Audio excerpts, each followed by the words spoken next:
아이가 태어나자 선녀는 떠났습니다. 미처 혼인신고를 못한 나무꾼은 미혼부가 됐습니다. 나무꾼은 출생신고를 하러 갔지만 엄마가 없어서 안 된다며 거절당했습니다. 엄마를 찾아오라는데 나무꾼은 하늘을 날 수가 없습니다. 유전자 검사를 내서 내 아이가 맞다고 해도 나라님은 더 기다리라고 합니다. 아기를 안고 나무하러 갈 수가 없어서 부녀는 마을에서 얻어먹였습니다. 나무꾼 아빠는 아이를 안고 매일 밤 펑펑 울었습니다. 시간이 흘러 첫 돌이 지났는데 여전히 아이는 주민등록 번호를 못 받았습니다. 나무꾼이 다른 여자와 떠나자 선녀는 나무꾼과 이혼했습니다. 아이를 혼자 키우게 된 선녀는 나무꾼에게 양육비를 청구했습니다. 나무꾼은 나무판 돈을 아무도 모르게 숨기고 가난한 척했습니다. 새 집도 사고 새 도끼도 샀는데 돈이 하나도 없다고 했습니다. 선녀는 양육비 소송에서 이겼지만 10년 동안 한 푼도 못 받았습니다. 나라에서는 어쩔 수 없다고 소송을 다시 하라고 합니다. 선녀 엄마와 아이는 기초수급자를 벗어날 수가 없었습니다.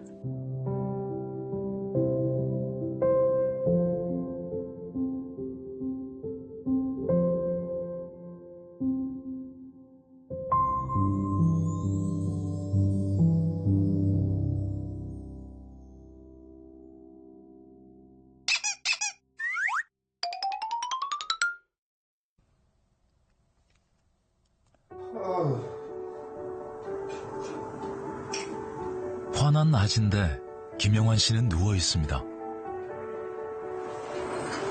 잠을 자는 것도 아니고 그저 무기력하게 시간을 보낼 뿐입니다.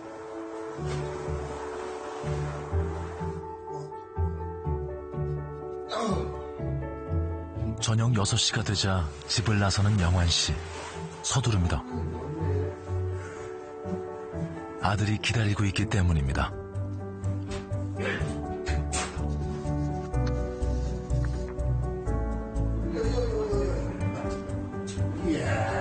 집으로 돌아온 아빠와 아들. 신나대. 아이샤. 아이샤. 자, 내가 잠바 벗고. 잠바 벗고 이거 벗어야지. 아이샤, 됐어. 다 됐어. 우와. 아까와 같은 집이 맞나요? 다 됐어. 옹알이 대화와 아이의 걸음마가 집안을 채웁니다.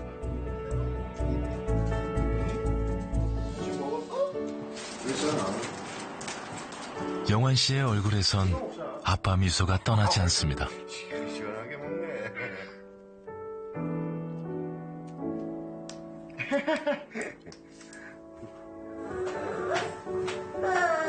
아이가 잠들자 웃음소리가 사라지고 아빠의 얼굴도 다시 어두워집니다.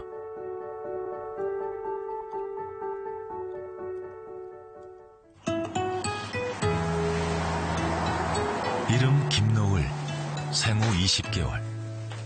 아빠와 둘이 사는 미혼부 가족입니다.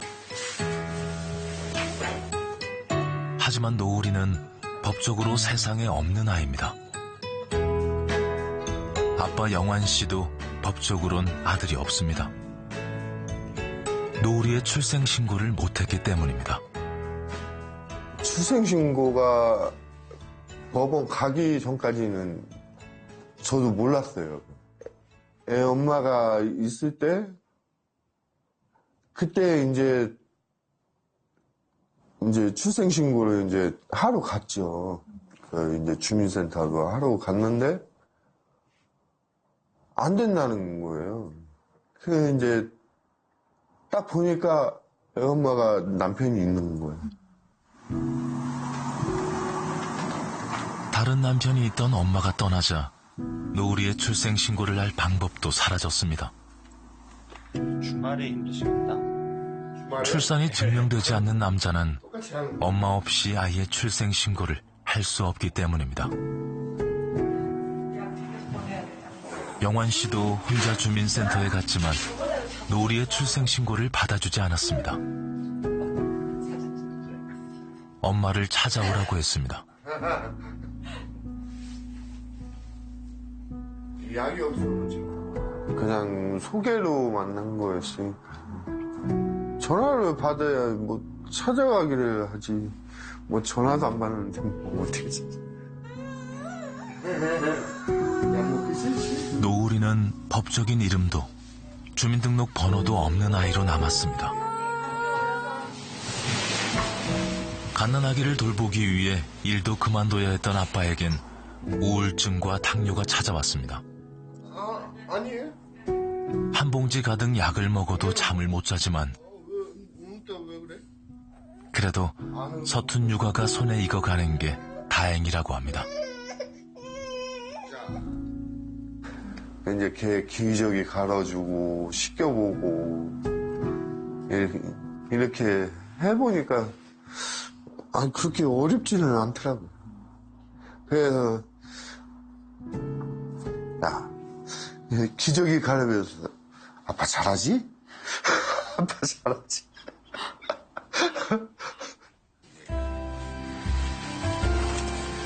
주민등록번호가 없는 노을이는 예방접종도 못하고 어린이집도 갈 수 없었습니다.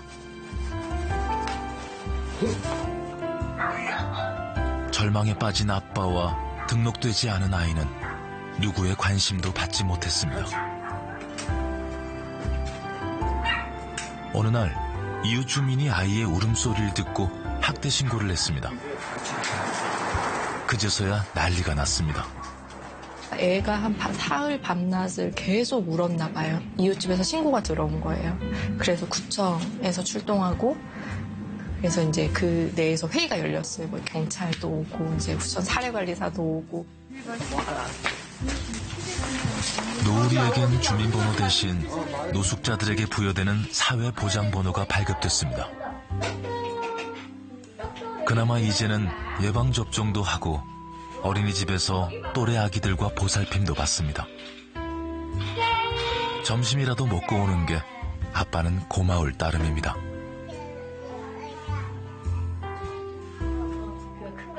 노을이의 사정이 알려지면서 서울시 공익재단에서 소송을 맡아주었지만 언제 출생신고가 될지는 알 수 없습니다. 알고 보니 유부녀였던 엄마의 현재 남편에게 서류가 가는 데만 6달이 걸렸습니다. 1년이 훨씬 초점 들어간 거는 지금 2019년이잖아요. 아, 그럼 6개월 네, 6개월. 정도 돼서? 사실 지금 하고 있는 소송이 언제 끝날지는 알 수가 없어요. 뭐 내년 안에 끝날 수 있을지. 예. 그렇다고 치면은 아이가 2년 넘게, 예. 계속 이제 뭐 아무런 그런, 뭐라 그래야 되죠? 그러니까 없는 아이인 거죠. 거의 이제, 예. 없는 아이, 부모도 알 수 없는 아이, 그냥 다 이제 복지라든지 사회보장 이런 것과는 다 그냥 사각지대에 밀려난 아이로 살 수밖에 없는 거고.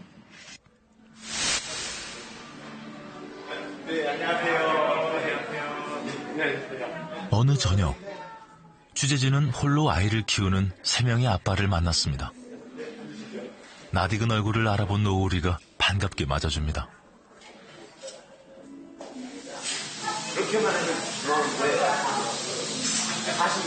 애 하나 있으니 대화가 정신이 없습니다.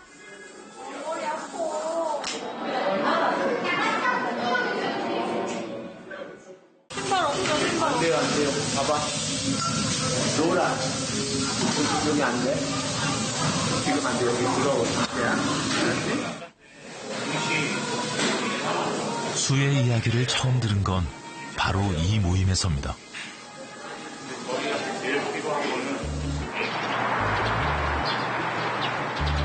공장 옆 무허가 판잣집이 수혜와 아빠, 할머니가 사는 곳입니다.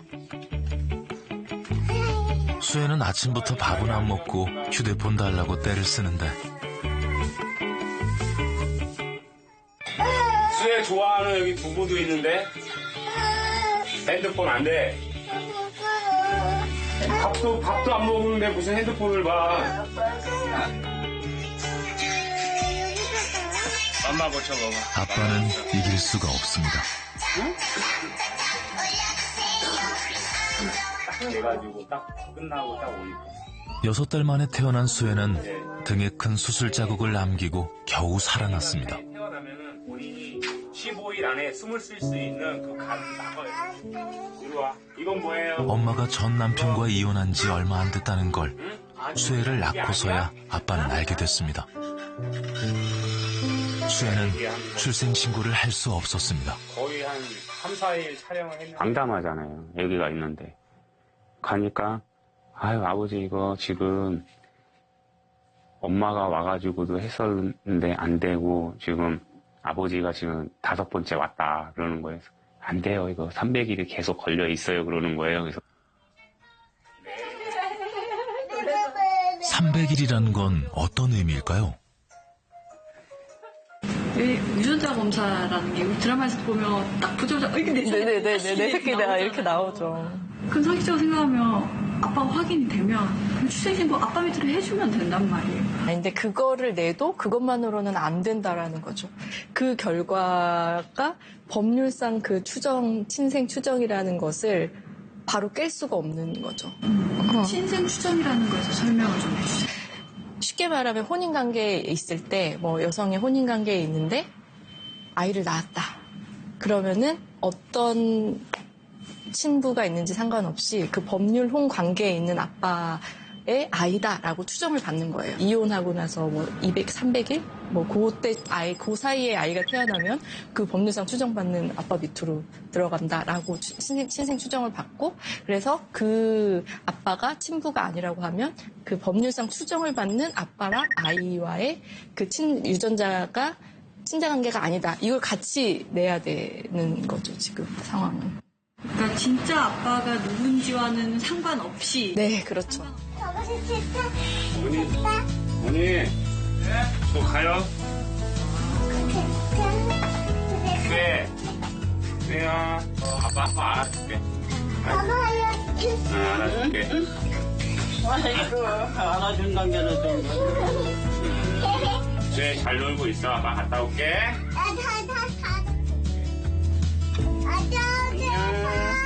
안녕, 수야 아빠. 갔다 올게요. 수혜를 꼭 안아준 아빠는 오늘 좀 들떴습니다. 잘하고 있어.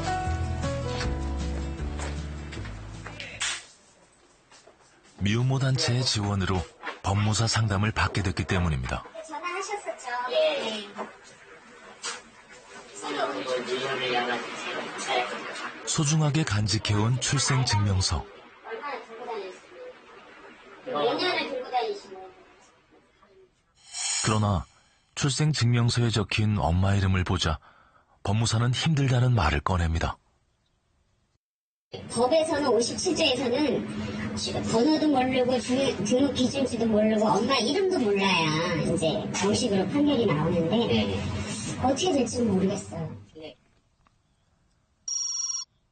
2015년 가족관계 등록법에 이른바 사랑이법이 생겼습니다. 대부분 엄마임이 증명되는 미혼모보다 출생신고가 까다로운 미혼부를 위해 엄마 정보가 없어도 법원에 확인을 받아 출생신고를 할 수 있도록 만든 겁니다. 하지만 법 적용받기가 매우 까다롭습니다. 그러니까 사랑이법이 있어도 네, 사랑이법 조항이 그게 3가지를 다 몰라야 되는 거예요. 근데 우리가 일반적으로 모를 때 이름은 보통 알아요. 그래서 기각되는 일이 조금 있어요. 기각되는 이유가 주로 뭔가요? 이름을 알기 때문에. 네. 그러니까 힘든 거야. 엄마 찾아가라 이거지. 출생증명서에 엄마의 이름이 적혀있는 수혜. 뭐 가져갔어? 며칠 뒤 결국 아빠는 소송 진행이 어렵다는 통보를 받았습니다.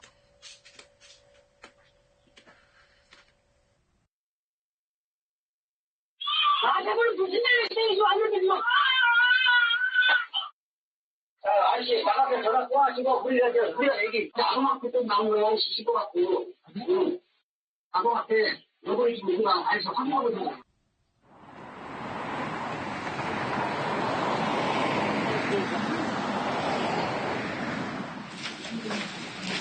주말 아침, 기자에게 걸려온 전화 너머로 다은이의 울음소리가 들려왔습니다. 경찰서인 것 같고 아동 학대라는 말도 들렸습니다. 세상에 나온 지 2달이 된 다은이. 엄마는 다은이를 낳고 2주 만에 집을 떠났습니다.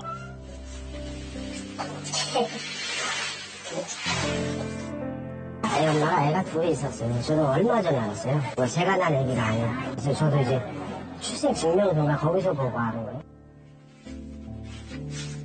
조금 배고프면 나는. 그리고 아빠는 다은이의 출생신고를 혼자서는 할 수 없다는 걸 알게 됐습니다.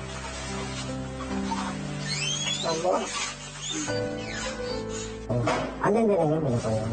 주민센터에서도 이제 막 전화하고 거기서 팀장님이 이제 다른 선생님이랑 직원분이랑 얘기하는데 딱 오자마자 벌써 딱 손을 딱 걷더라고요.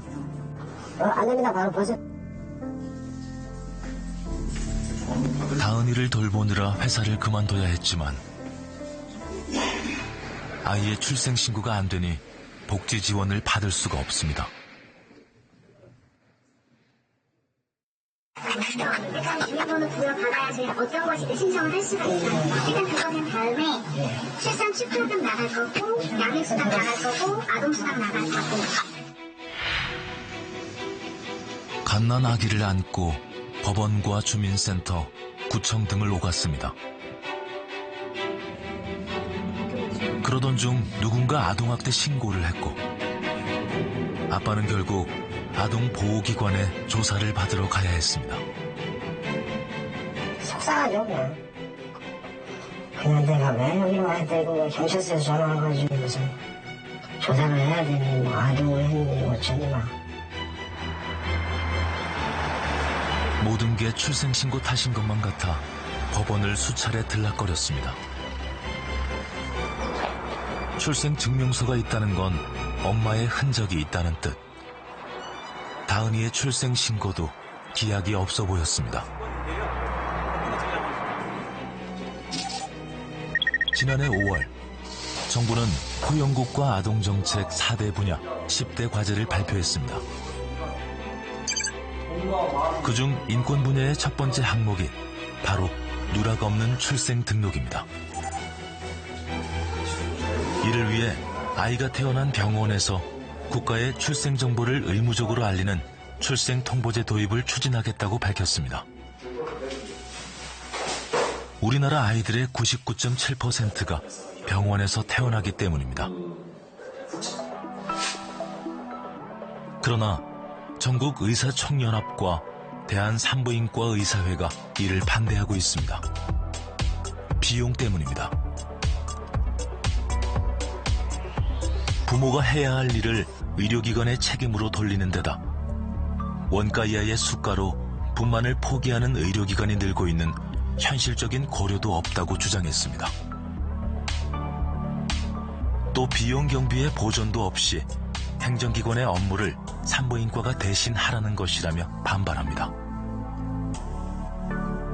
지난 2월에는 보편적 출생 등록이 불법 이민자의 아동에게 권리를 주는 자국민 역차별이라며 철회하라는 국민청원이 올라오기도 했습니다.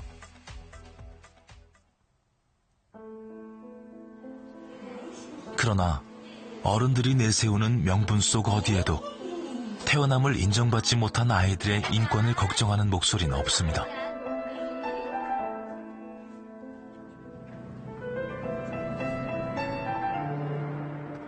시간이 흐를수록 취재진의 답답함은 커졌습니다.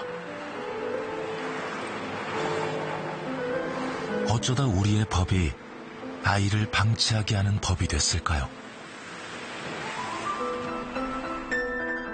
취재진은 국내 가족법의 권위자 김상용 교수를 만났습니다.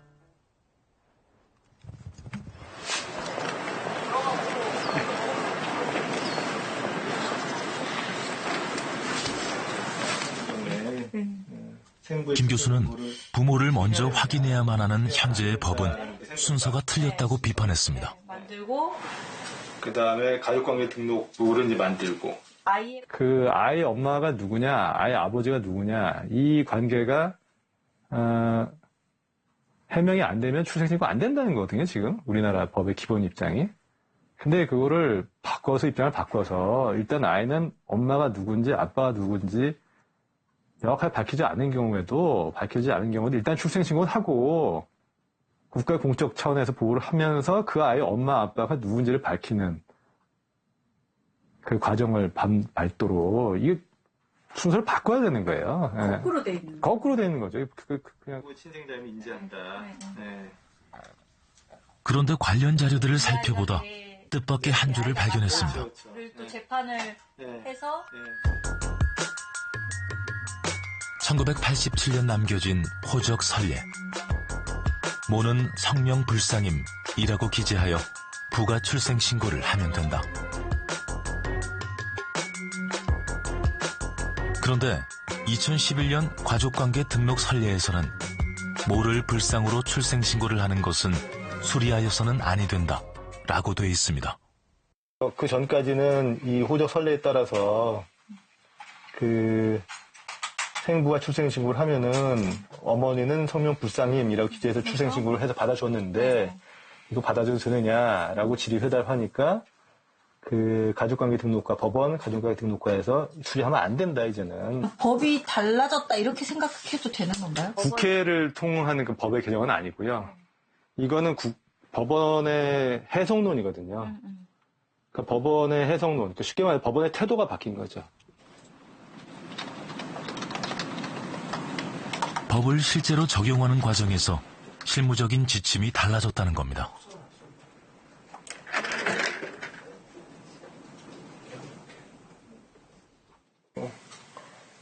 지침 하나 때문에 이 많은 애들이 지금 출생신고가 안 되고 있단 말이에요. 그런 거네요. 결국. 그럼 이 항목이 아니었으면 그냥 사랑이 아빠 같은 경우에는 그냥 출생신고 하는 거죠, 바로. 내가 아빠다.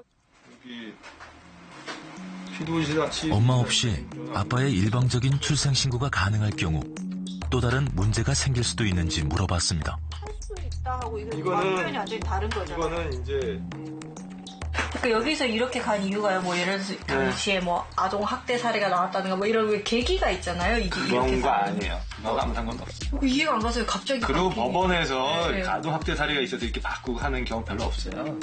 가족관계 등록 심의관이라고 판사가 있는데 행정처 그분이 사실상 책임자죠. 사실상 책임자인데 그쪽에서 결정된 게 법원 행정처에서. 법원 내부 직원들 사이에서도 잘못된 선례라는 지적이 나오고 있습니다. 그냥 선례를 통해서 달리했다는 것만으로 아이들의 권리에 너무 큰 영향을 받아서 많이 어필도 하긴 했거든요. 이렇게 하는 건 불합리하지 않냐고. 그는 이 사안을 심각하게 생각하지 않는 분위기에 답답함을 느꼈다고 털어놨습니다. 당시에 혹시 뭐 이런 건의를 하셨거나 이런 개선을 해야 된다 이런 거에 대해서? 그러니까 공식 질의를 올리지 말라는 게 계속 구조로도 많이 했었거든요. 이게 싫은 거예요. 이게 애기들 관련해서 되게 위험한 사안들도 많아서 이렇게 건의를 되게 강하게 했는데도 이게 진행이 좀 잘 안 되더라고요. 사랑이법으로 출생신고를 신청한 사람은 500명이 넘습니다. 그러나 지난해까지 완전히 마무리된 사람은 70여 명뿐입니다.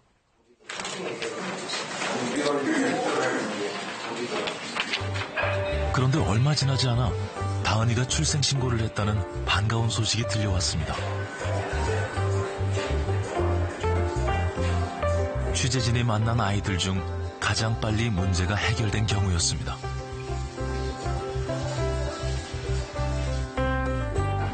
혹시 다른 이들에게도 해결의 실마리가 되지 않을까 우리는 기대에 부풀었습니다. 뜻밖에도 다은이는 법원 담당자의 배려를 받은 것이었습니다. 법원 가서 이제 제가 그거를 보여주니까 법원은 선생님이 이런 거 보여주면 안 된다고. 보여주면 오히려 안 된다고? 네, 이거는 못 보고 한다고. 이런 게 보여주면 안 된다고. 수생님에서 얘기. 엄마의 존재를 아예 모르는 걸로 하고 나서야 절차가 빨리 진행됐습니다. 누군가의 선의와 사랑이법이 적절하게 맞아떨어져 다은이의 출생 신고가 한 달 만에 이루어진 겁니다.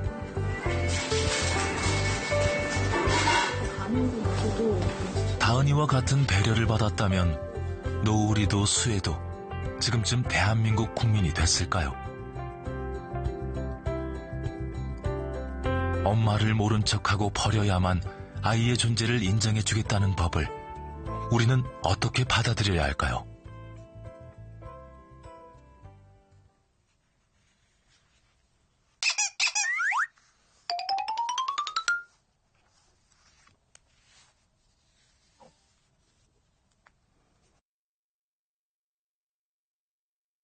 남편은 한밤중에 다른 여자와 떠났습니다.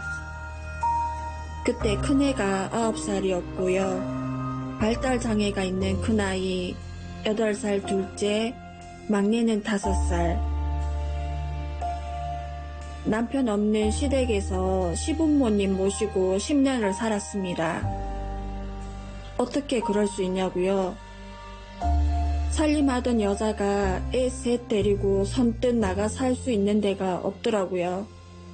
장애인 활동 보조로 몇십만 원 월급 받아서 악착같이 살았습니다. 작년 여름에 드디어 애들과 그 집에서 나왔습니다. 양육비요. 생각도 못했어요. 애들 뒷바라지 내 힘으로 할 수 있어서 다행이다 하며 살았습니다. 뒤늦게 양육비 청구한 건 우리 둘째가 대학을 갔기 때문입니다. 등록금 조금이라도 더 보태주고 싶어서. 하지만 양육비를 달라고 하니 생각도 못한 답이 돌아왔습니다. 할머니가 애들 다 키웠는데 왜 그 돈을 달라고 하느냐. 시댁에 얹혀 사는 죄로 온갖 집안일은 제 몫이었습니다. 생신, 제사 다 챙겼습니다. 하지만 옷 얻어다 입힐 때, 학원 못 보낼 때도 돈 한 번 주신 적 없습니다. 양육비 받는다면 축구하고 싶어하는 막내에게 좋은 축구화 한 켤레 사주고 싶습니다. 아빠의 첫 선물로요. 한 어머니가 취재진에게 보내온 목소리입니다. 비슷한 처지의 누군가에게 힘이 되고 싶다는 말을 남겼습니다.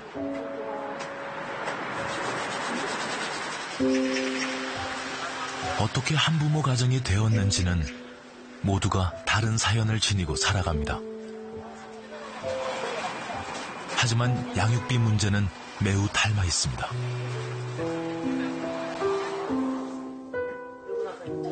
취재진은 양육비 피해를 호소하는 이들을 만나 얘기를 들어봤습니다. 저를 한 8에서 10번 정도 후려 때렸나? 때려가지고 제가 손가락 부러지고 갈비뼈가 나갔거든요. 그러고서 이제 친정으로 도망가면서 이제 변호사 선임을 해야 되는데 돈이 없는 거예요. 보험 들었는 게 있어가지고 그 보험 대출을 받아서. 저희가 아이 키우면서 생업에 있다 보니 시간적으로 뺄 수 있는 이게 전혀 없어요. 하루를 비면 그만큼은 내가 당장의 생활이 안 되는데 그런 부분이 굉장히 진짜 어려운 것 같아요. 다퉈줘서 그랬는데 결과적으로는 양육권자, 친권자도 제가 다 갖고 오고 마무리를 짓긴 했지만 그 이혼하는 과정에 그 일반인들은 법적인 거를 너무너무 모르기 때문에 다 끝나고 하고 나서 뒤로 아차 싶은 것들이 너무 많더라고요. 이해명령원에다가 양육비 증액소송을 하기 전에 이 사람한테 가압류를 먼저 넣고서나 소송을 걸어야 되나요? 순서.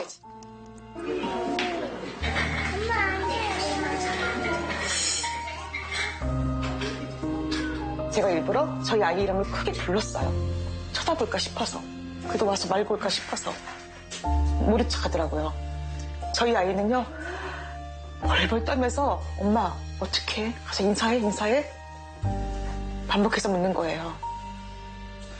그 애기 그네랑 뭐 보행기 막 이런 거 지금 당장은 안 쓰는 그걸 옥상에서 다 던져가지고요. 그 동네 사람들이 사진 찍고 제가 여기 양육비를 받게 된다 해도 뜻밖의 문제에 부딪히기도 했습니다. 지금은 생활 어떻게 하고 계시나요? 지금은 이제 기초생활자로 최근에 그것도 3개월밖에 안 됐어요. 기초수급자로 돌아선 지 3개월밖에 안 돼가지고 양육비를 안 받고 있는 상태에서 제가 이제 저기잖아요. 그것도 다시 알아봐야 돼. 다시 탈락할 수도 있어요. 저는. 양육비가 소득으로 잡히는 무슨 근거가 있나요? 양육을 하고 있기 때문에 양육을 하고 있는 사람한테 이제 지급이 되는 돈이고 그 돈이 이 가구에 들어오는 뭐 말하자면 소득으로 보는 거죠. 일률적으로 본다면은. 아이들이 그 과정에서 받는 상처가 정말 어렵게 양육비 1, 20만 원을 받으면 기초수급자에서 탈락해 두 아이와 생활이 더 어려워지는 상황. 우리 법은 과연 이들을 보호할 수 있는 걸까요? 2년 전에 굉장히 구조조정을 심하게 했어요. 아버님 지금 감투재판 진행 중이시잖아요. 네. 양육비 지급 어떻게 하실 건지. 여기서 빚쟁이 돈 받으려고 하는 것처럼. 아버님 그렇게 말씀하시면 안 돼요. 아버님 아이잖아요. 아버님 아이들이. 기존버릴게요. 그냥 차라리 나 기존으로 그냥 끝나는 거 아니에요. 제가 그랑도 통화를 잠시 했는데. 양육비 문제를 해결하기 위한 강민서 대표의 전화가 20분 넘게 이어집니다. 네, 그러니까 미지급 부분에 대해서 그러니까 자기 자식 버리고 재혼해서. 한켠에 쌓여있는 사진과 피켓. 강 대표와 한부모 가족들이 양육비에 관심을 가져달라고 호소한 흔적들입니다.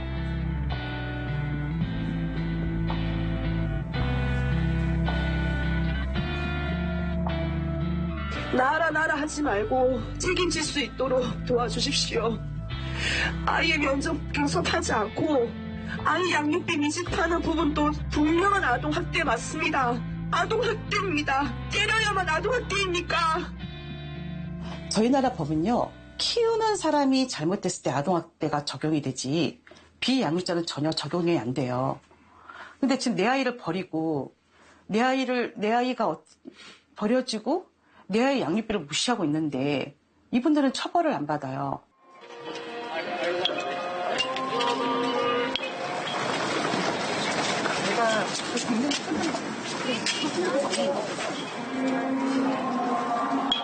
서울역 광장에 늘어선 사진이 사람들의 시선을 붙잡습니다.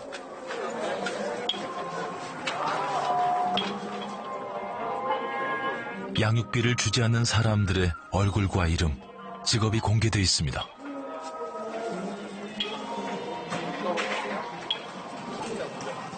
저도 아기를 키우고 있으니까 이건 좀 잘못된 것 같다라는 생각을 했어요. 좀 마음이 아프네요. 아무래도 아이를 이렇게 양육비를 안 주면 키울 수가 없으니까 이거는 학대가 맞는 것 같고 처벌도 해야 된다고 생각이 들더라고요.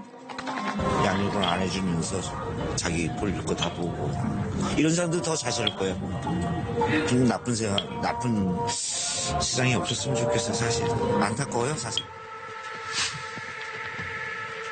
양해모 회원들은 지난해 전국을 돌며 사진전과 서명운동을 벌였습니다. 하지만 당시 사람들의 반응은 차가웠습니다. 여전히 우리 사회에서 양육비는 갈라서는 부부 사이에서 벌어지는 돈 문제란 인식이 강합니다.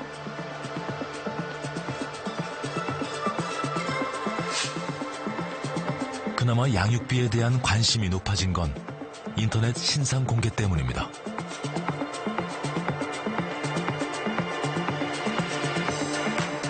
양육비 피해자들이 모여 만든 인터넷 사이트 배드파더스에 양육비 미지급자들의 얼굴과 실명, 직업 등이 모두 공개됐습니다. 누군가를 뭐 비난하고 평가를 하기 위해서 사실 이런 신상 공개를 한 건 결코 아니잖아요, 사실. 그러니까 이제 이런 것들이 이렇게 될 정도로 이건 굉장히 사회적으로 비난받을 만한 일이다라는 거를 각자 이렇게 좀 퍼져서 예방적인 의미가 됐으면 좋겠어요. 경우들도 굉장히 많거든요. 현장에서 엄마들이 제일 배드파더스의 변호인단은 양육비가 결국 아이의 물질적, 정서적 관리와 연결돼 있다고 강조했습니다. 네, 방송 나가기 전에 그런 부분들은 또 보통 양육비 안 주는 분들이 면접 교섭도 안 하거든요. 네. 그러니까 결국은 사실 그럼 양육비 안 주더라도 면접 교섭이라도 하면서 교류를 해야 되는데 그게 이제 안 되니까 결국은 이 아이는 돈도 못 받고 사랑도 못 받는 거예요. 양육비를 안 주다가 주기 시작한 비양육자가 아이를 면접을 하기를 시작을 했어요. 그러니까 이 아이가 주변에다가 비양육자를 만난 거를 자랑을 하는 거죠. 그러니까 마음이 안정이 되고 정서적으로 안정이 돼가는 거예요. 또 경제적 자립 기반이 없는 여성들의 경우 양육비를 받지 못해 어려움을 겪는 경우도 다반사입니다. 직업을 옮긴다든지 그리고 자기의 재산을 은닉한다든지 법원이 양육비를 주라고 명령해도 안 주면 그만이다 보니 한부모 가정 10의 7은 양육비를 못 받고 있습니다. 20년 전에 받을 수 없었던 양육비는 여전히 받기 힘듭니다. 지난해 2월, 양육비와 관련해 첫 헌법 소원이 제기됐습니다.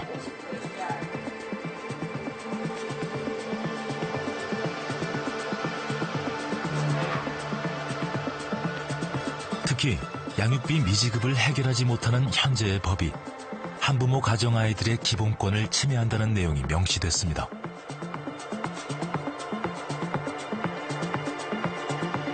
양육비를 강제로 지급하게 하는 것은 단순히 개인의 빚을 해결하는 차원의 문제가 아니라는 겁니다.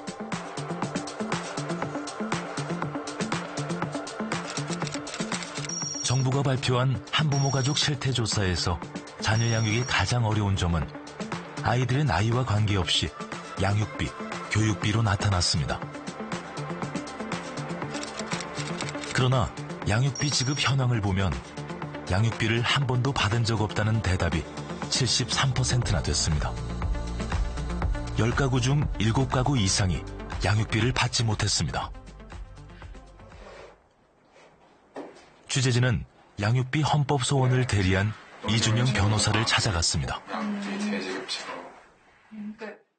승소율이 어느 정도 되나요? 양육비 소송 같은 경우는? 양육비 소송을 승소할 가능성이 엄청 높죠. 되게 높습니다. 소송 자체는? 네, 받아낼 가능성이 매우 낮으니까 그게 문제입니다, 사실.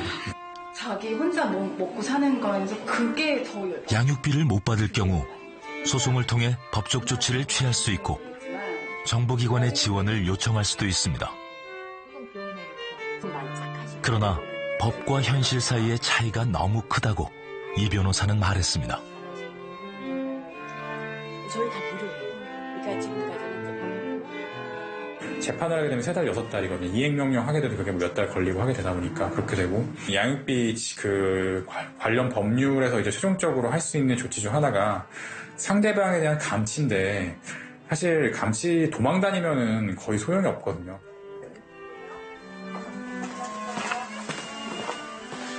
또 현재의 양육비 관련법이 아이를 기르는 사람에게 오히려 더 불리하다고 지적합니다. 만약에 그런 송사가 따로 걸려 있으시면 말로 안 될 가능성이 더 웃긴 건 뭐냐면 양육비 같은 경우는 감액 신청도 할 수 있어요. 10년 동안 양육비 안 줘서 밀린 양육비가 1억인 사람이 이거 5천만 원으로 깎아달라는 재판도 할 수 있는 게 대한민국 현실이에요, 사실은. 이게. 양육비에 대해서 제도적으로 지원하는 게 아니라 오히려 비양육자들을 돕게 그렇게 만드는 그런 여러 가지 허점이 있는 게 법의 문제라는 거죠, 사실. 언론의 주목을 받았던 첫 양육비 헌법 소원. 석 달 만에 정부에서 답을 보내왔습니다.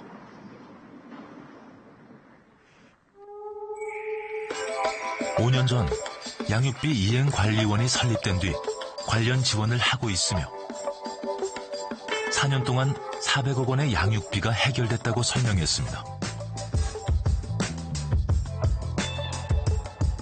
하지만 이행률은 30%대에 불과했습니다.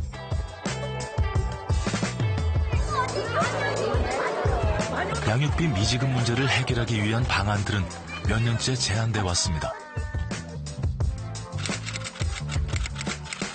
국가가 최저 양육비를 먼저 지급하는 대지급제, 미지급자의 운전면허와 여권 등을 제한하는 행정조치 강화, 정부 지원기관인 이행관리원의 권한을 강화하는 것입니다.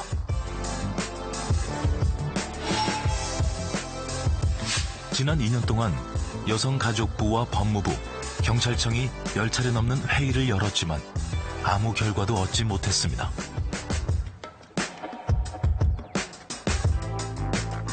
논의의 결론은 늘 제안과 검토, 노력으로 끝났습니다.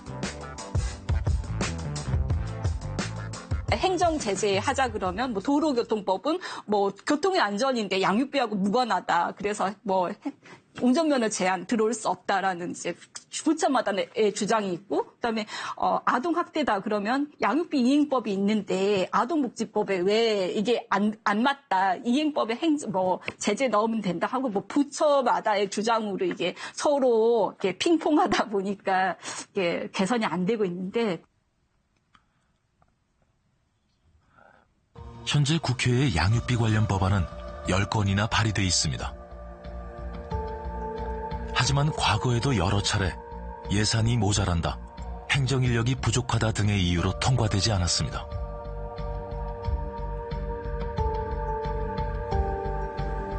이미 10년 전부터 한부모 가구의 비율은 전체 가구 수의 10%를 넘어섰습니다. 그만큼 한부모 가정에서 자라는 아이들의 수가 늘었다는 뜻이기도 합니다. 한부모 가구의 평균 소득은 양부모 가구의 절반 수준입니다.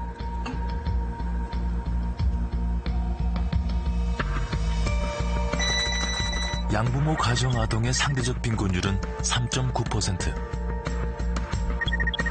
그러나 한부모 조성 가정 아동은 46.6%로 12배나 높습니다. 아이가 4시간 이상 집에서 홀로 시간을 보내는 비율도 한부모 가정의 아동이 3배 이상 높았습니다. 밥 굶는 것도 아닌데 아이의 생존이 되느냐, 이런 얘기가 나오는데, 밥만 먹으면 다 문제 안 되는 건가요? 밥만 먹으면. 이게 아이들이 지금 사실 우리나라 교육비 때문에 많은 지출이 있는데 뭐 작은 학원 하나 보내는 게 되게 부담이에요. 그게 법이라는 게 이제 정의라는 게 시대에 따라 변하는 건데, 60년대에 성범죄자가 성범죄로 신고를 하면 판사가 두 사람 혼인시켜놓고 이제 싱글벙글했다는 기사가 아직도 있어요. 그런 발언은 제가 봤을 때 몇십 년대 그 수준 이보다 더 심하게 제가 봤을 때는 말할 정도 이야기밖에 안 된다고 하시네요. 미국과 캐나다 등은 국가가 양육비를 직접 받아 아이를 키우는 가정에 전달합니다. 미지급자는 정부가 위치와 재산을 추적해 우리나라의 국세 체납 수준으로 징수합니다. 프랑스는 고의로 양육비를 안 주면 가족 유기범죄로 보고 징역 2년까지 선고할 수 있습니다.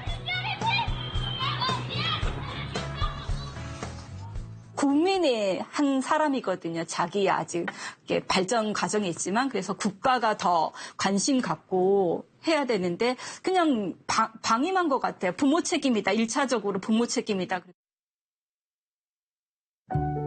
오늘은 내 생일이다. 엄마가 케이크를 사줬다. 아빠 없이도 잘 커줘서 고맙다고 말하며 엄마는 울었다. 내가 태어나자마자 엄마랑 아빠는 헤어졌다고 했다. 5살 때 아빠가 다시는 연락하지 말라고 말했던 게 아직도 생각난다. 법원에서 아빠가 보낸 서류가 왔다. 양육비를 깎아달라는 내용이라고 한다. 학원비도 보태주기 힘들다니 아빠가 가난한 게 좀 불쌍했다. 그런데 아빠는 외국에 여행도 가고 차도 샀다. 비행기 값은 되게 비쌀 텐데. 변호사 아저씨들이 아빠가 계속 나를 보고 싶어 한다고 말했다. 그런데 아빠는 오늘도 법원에 나오지 않았다. 이제 나도 아빠가 좀 밉다고 판사님께 말하려고 했는데 나한테는 아무것도 안 물어본다. 너무 화가 났다. 나도 이제 4학년이 된다. 양육비가 뭔지 나도 이제 다 안다. 아빠랑 같이 살았으면 다닐 수 있는 태권도 학원비고 방학 때 워터파크 갈 수 있는 돈이라는 거 안다. 아빠가 도망가지 않고 양육비 다 주면 좋겠다. 나는 아빠 아들이니까.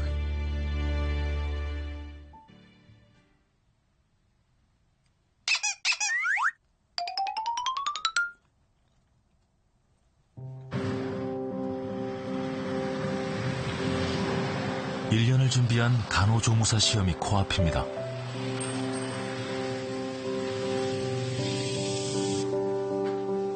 국비 취업교육 중 가장 긴 과정이지만 아이와 둘이 살려면 안정적인 직장이 꼭 필요합니다.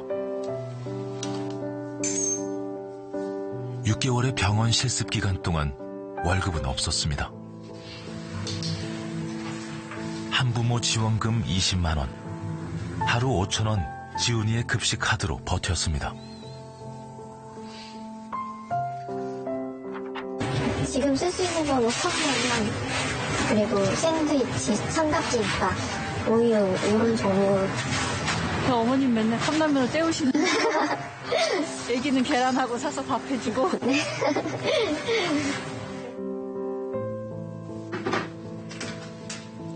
엄마는 무엇보다 지훈이가 다른 아이들처럼 누릴 수 없는 것들이 안타깝습니다.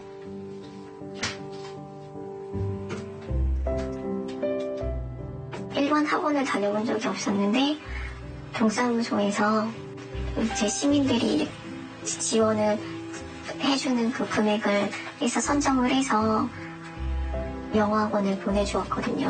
근데 더 이상은 지원을 해줄 수가 없다고 얘기는 하시더라고요. 자연탐구 영역? 취재진에게 지훈이가 상장과 100점 시험제를 자랑했던 그날 밤 엄마가 학원 이야기를 꺼냈습니다.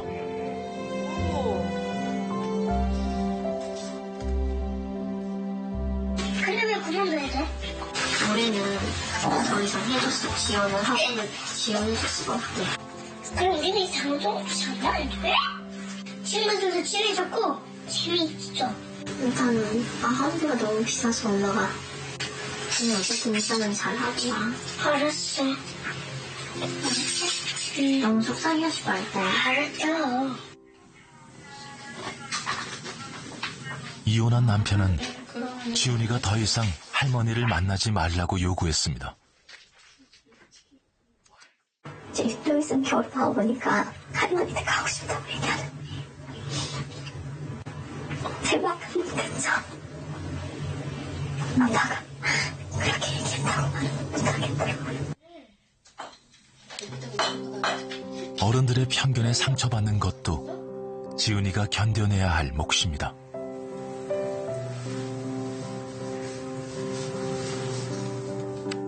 똑같이 장난치고 막 놀다가 넘어져서 다쳤을 때 쟤는 왜 저렇게 과격해? 이렇게 제 편견을 갖고 시선을 보게 되는 그런 게 너무 무서워서.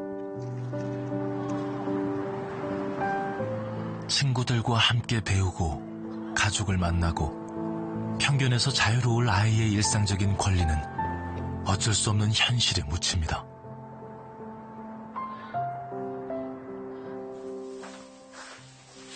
안녕하세요. 안녕하세요. 안녕하세요. 아이들을 직접 만나고 다니는 현장 활동가들은 아동을 보호하는 우리의 제도에 사각지대가 생각보다 많다고 말합니다.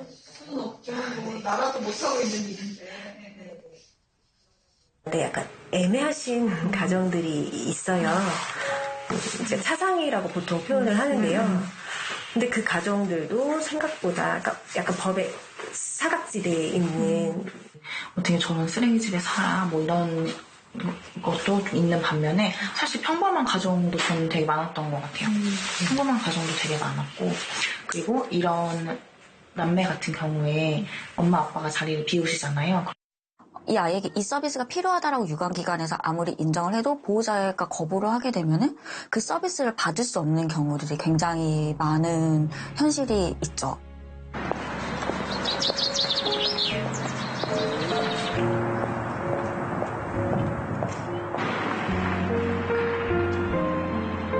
지난해 9월 스위스 제네바에서 유엔 아동권리위원회가 열렸습니다.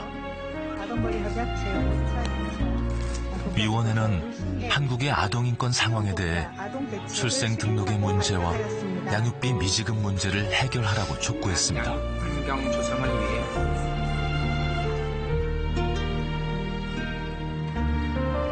우리가 지금까지 이야기해온 내용들이 아동의 복지를 넘어 한 인간의 권리라는 점을 분명히 하고 있습니다. 일단 출생신고를 하면 누구든지 좀 받아줬으면 좋겠는 거예요. 네. 아이가 출생했다는 사실만큼은 좀 인정을 해줬으면 좋겠는 거죠. 그게 아버지든 어머니든 아니면 제3자든. 양육비는요, 내가 급여를 받던, 뭐 알바를 했던, 수익이 생겼을 때 내가 돈을 다 쓰고 남은 돈을 주는 게 아니에요.